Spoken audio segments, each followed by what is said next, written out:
High hello friend, this is Hari More आणि you are watching Haribol English. तर मित्रांनो, आज आपण बघणार आहोत पास्ट कॉन्टिन्युअस टेन्स. याआधी आपण पास्ट कॉन्टिन्युअस टेन्सचं पॉझिटिव्ह बघितलेलं आहे. पॉझिटिव्हमध्ये काय शिकलो?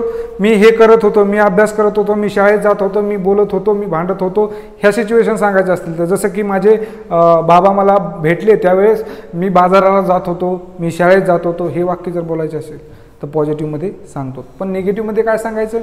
मी हे गोष्टी करत नव्हतो. जसं की बघा, जेव्हा माझी आई घरी आली त्यावेळेस मी टी व्ही पाहत नव्हतो, मी अभ्यास करत नव्हतो, मी शाळेत जात नव्हतो, मी ताईला बोलत नव्हतो, मी माझ्या भावाला भांडत नव्हतो, मी माझ्या भावाला मारत नव्हतो. हे वाक्य जर का सांगायचे असतील तर आपल्याला पास्ट कॉन्टिन्युअस टेन्सचं निगेटिव्ह बघावं लागतं. तर सूत्र काय आहे बघा, पास्ट कॉन्टिन्यूचं सूत्र बघा. निगेटिव्हचं बघा, सगळ्यात सुरुवातीला सब्जेक्ट घ्यायचा आहे, त्यानंतर प्लस वॉज वर, त्यानंतर नॉट आणि त्यानंतर V1, त्यानंतर ING आणि प्लस ऑब्जेक्ट. हे आहे पास्ट कॉन्टिन्युअस टेन्सचं निगेटिव्ह. म्हणजे आपण एखादी गोष्ट करत नव्हतो ते सांगण्यासाठी. बघा, जसं की आता मला म्हणायचं आहे मी शाळेला जात नव्हतो. आता हे वाक्य इंग्रजीमध्ये कसं करेल मित्रांनो मी? बघा, आता सिंग्युलर जर का सब्जेक्ट असेल तर वॉज घेतात, म्हणजे आय, ही, सी, इट किंवा कोणाचं नाव.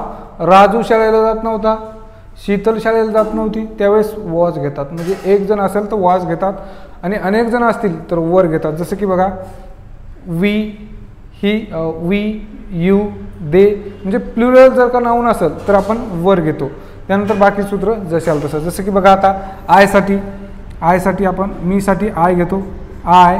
त्यानंतर आय किती जण आहेत? एक जण. सिंग्युलरसाठी वॉज घेतो, आय वॉज घेतलं. त्यानंतर नॉट.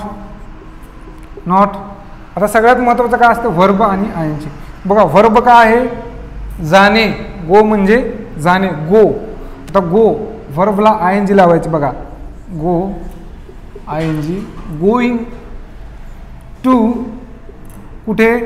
शाळेत, टू स्कूल. अशा प्रकारे मित्रांनो आपण म्हणजे ज्या गोष्टी करत नव्हतो ते सांगायचं असेल तर बघा, मी तिला सांगत नव्हतो. कसं म्हणायचं? मी तिला सांगत नव्हतो. बघा, मी तिला सांगत नव्हतो. मी तिला सांगत नव्हतो. कसं म्हणणार होता? बघा, I was not telling. Tell म्हणजे सांगणे आणि ING, टेलिंग हर. मी तिला सांगत नव्हतो. जसं की बघा, पुन्हा परत कसं बनवता येते? आम्ही बोलत नव्हतो, वी वर नॉट टॉकिंग. आम्ही भांडत नव्हतो, तू भांडत नव्हता. कसं म्हणायचं? You were not quarrelling. त्यानंतर पुन्हा आम्ही हसत नव्हतो, वी वर नॉट लाफिंग. आम्ही टी व्ही पाहत नव्हतो, ते टी व्ही पाहत नव्हते, दे वर नॉट वॉचिंग TV. असे अनेक वाक्य आपण या टेन्समध्ये बनवू शकतो आणि त्याचा यूज करू शकतो सिच्युएशननुसार. मित्रांनो, याआधीच्या व्हिडिओमध्ये आपण पास्ट कॉन्टिन्युअस टेन्सचं पॉझिटिव्ह बघितलं आणि आज आपण निगेटिव्ह बघितलेलं आहे. मित्रांनो, काही अडचण असेल तुम्ही मला नक्की सांगा.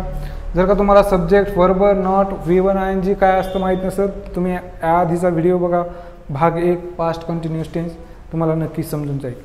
तर मित्रांनो, आय होप तुम्हाला ह्या गोष्टी सर्व समजल्या असतील. काही अडचण असेल तर नक्की मला विचारा. थँक्यू मित्रांनो.